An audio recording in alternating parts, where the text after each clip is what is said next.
Hello everybody, how are you? David Franco here from DeFrancoGaming.com. Today's video is all about this bad boy, Saints Row 4 for the Xbox 360. Yes, I was actually lucky enough to get my hands on an early review copy. So let's jump into my first impressions. Alright, so right off the bat, I gotta say, for those not aware, Saints Row is just like Grand Theft Auto, but so much more over the top. I mean, kind of to the point where it's ridiculous, and that's a good thing. I mean, it's actually insane the amount of things this game lets you do. Obviously, I'll talk about that in this video, but I just want to tell you right off the bat, this game is just mayhem left and right. And also, real quick, I want to say, expect maybe minor spoilers here and there in this video, so I just want to give that quick disclaimer. Alright, so I do have my notes right under the camera because I have a lot to talk about, and I'm going to try to get through this in less than 12 minutes or so.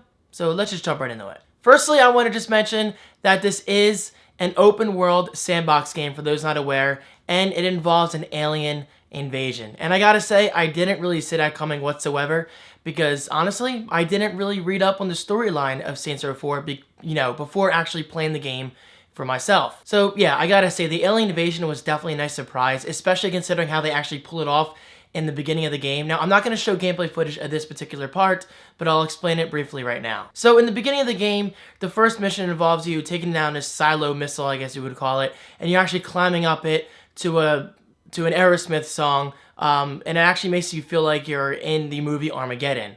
And I'm pretty sure that's what they were going for.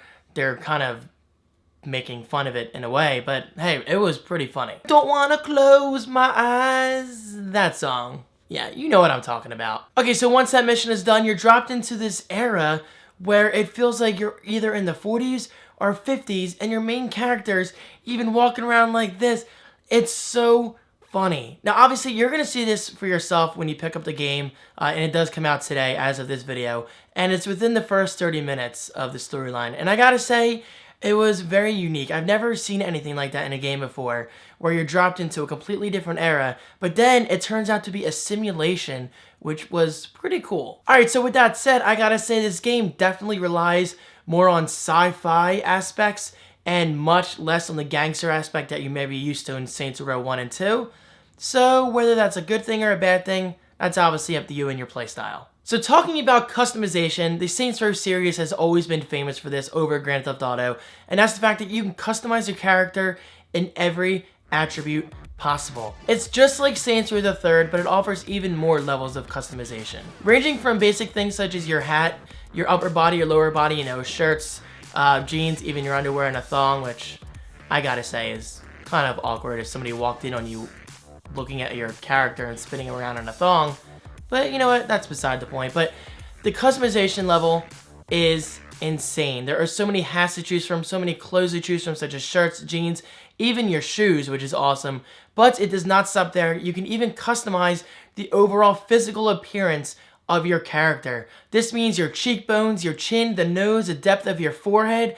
It's insane, and it's just incredible that the developers actually went to that magnitude of customization, and that's something I really appreciate about the Saints Row series. And yes, you can go completely nude if you want, but don't get too excited, ladies, because they do blur off the parts of, well, I think you know what I'm talking about. But I gotta say, hey, if you want to go around in the city of Steelport and cause chaos left and right, killing hookers, killing gangsters and whatever, and killing cops, all while being naked, hey, whatever floats your boat. Alright, so getting into the actual gameplay, again, I gotta say, this is so over the top, it's kind of ridiculous, but in a good way. I mean, you get these outrageous missions that you'll never find in a game like Grand Theft Auto. And guys, honestly, I give the developers full props for doing this. I mean, they just don't care. The game never takes itself seriously. It's just fun all around. Now, of course, you'll see what I mean by playing either, well, any of the Saints Row games for that matter, but Saints Row 4, it just takes it even further.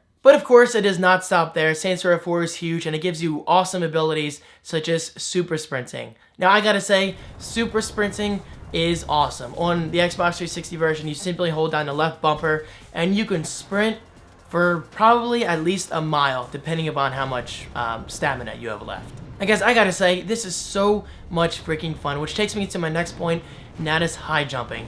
there is no better feeling than sprinting through the city of Steelport, jumping over the train tracks, and then jumping up a building to the highest building there is, and then jumping off that building, going straight down and using your stomp ability, which I actually just unlocked last night, and just stomping down to the city and scaring the crap out of everyone and making just things fly up left and right. It's just so much fun. And I'm not just saying that, guys. You know I love my physics. I love physics in games. I just love causing chaos, you know, from reaction A to reaction B, and just seeing what happens on screen. The physics are so much fun. And speaking of physics, you do eventually gain the ability to use telekinesis on virtually anything imaginable. This includes cars, even human bodies, random little objects, and you can just chuck them wherever you want. It's so much fun, guys, picking up an SUV or even something simple as a person and just chucking them at a building. Or taking an SUV or a truck or something like that, or even a small compact car, because they do have a smart car in that game, which is obviously kind of a parody because I think the game is making fun of it in a way. Maybe. But either way, you can pick up these cars and chuck them at people as if they're bowling pins in a bowling alley. Okay, so obviously telekinesis is nothing new in games, but that doesn't make it any less fun. I've always loved the power of picking up an object, kind of like in Half-Life 2, or even something like Gary's Mod, and just doing what I want with said object. And then moving forward, you do eventually have powers such as freeze. I could freeze an enemy, and if I shoot that enemy with, such as like a machine gun, I cause twice as much damage as I normally would without freezing them. But of course, if you want to break that person up into bits and pieces after freezing them, you just do a simple melee or whatever, or just chuck a card, then while they're frozen, and boom, they shatter. But of course, freezing is just one power. You do get the ability to eventually use a fireball, which just is exactly what it sounds like. You shoot a fireball, and boom, people are burning left and right. Now, obviously, I haven't played the game for too long, as I just got this in a few days ago, so I do have to unlock more, you know, powers and abilities, but this is just scratching the surface. Alright, so let's talk about missions again.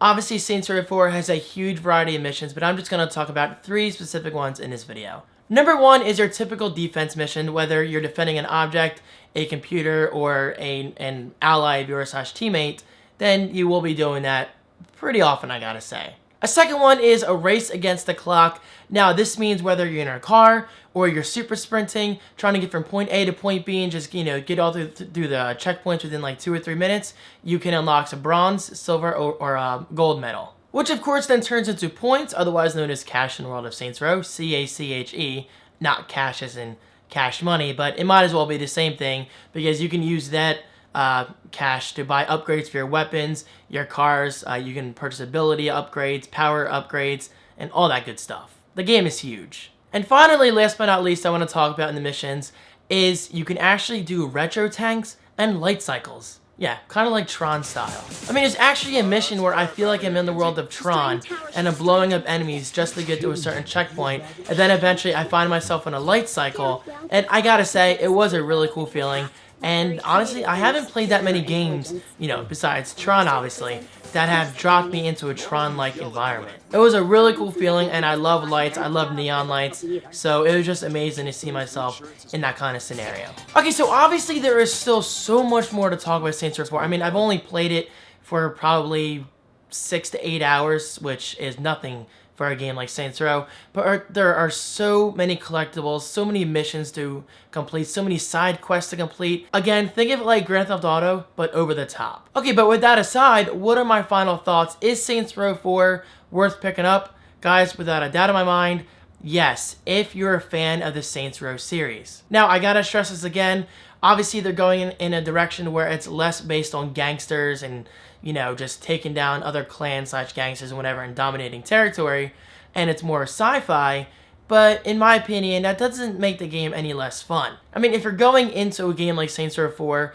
and you love Saints Row the Third, and you're expecting that over-the-top gameplay and ridiculous missions overall, I really don't see why you'd end up being disappointed. Now, I gotta say, in my opinion, the game could be a lot more polished in terms of gameplay mechanics and controls. It definitely feels a little sloppy here and there, but does that take away from the fun factor and the overall enjoyment of the game? Enjoyment of the game? That was weird English. No, certainly not. I mean, the game is fun as hell, and I see myself playing this for a while to come. Well, at least until GTA 5 comes out in a month, because I gotta be honest, I do prefer GTA over Saints Row, but that doesn't mean Saints Row is a bad series. It is a lot of fun. So there you go. Those are my first impressions of Saints Row 4. I gotta say, I am really honored to get this ahead of release. I've never ever received a video game ahead of release, so it's really cool to be part of that list or club, whatever you want to say. So I'm definitely gonna try to make this thing you know, a somewhat tradition. I mean, it's not easy to get games ahead of release. I've seen that from other publications and reviews, but it's certainly something I'm going to try to make a normal thing for future games. And then, of course, that means I can make more gaming videos for you guys. So is that something you'd like to see more of? Let me know in the comments right below. And of course, if you haven't already played Saints Row 4, just comment below what your favorite part is, what your least favorite part, and anything the developers might even look at, because there's a good chance they might be watching this video right now. You never know. Thank you guys so much for watching. I appreciate your ongoing support. Seriously, it is awesome. And stay tuned for tomorrow's video, which is all about how to create a website in less than 5 minutes using my favorite website design platform, Squarespace. So thanks again, guys, and I'll see you in tomorrow's video. Peace. It's murder time, fun time.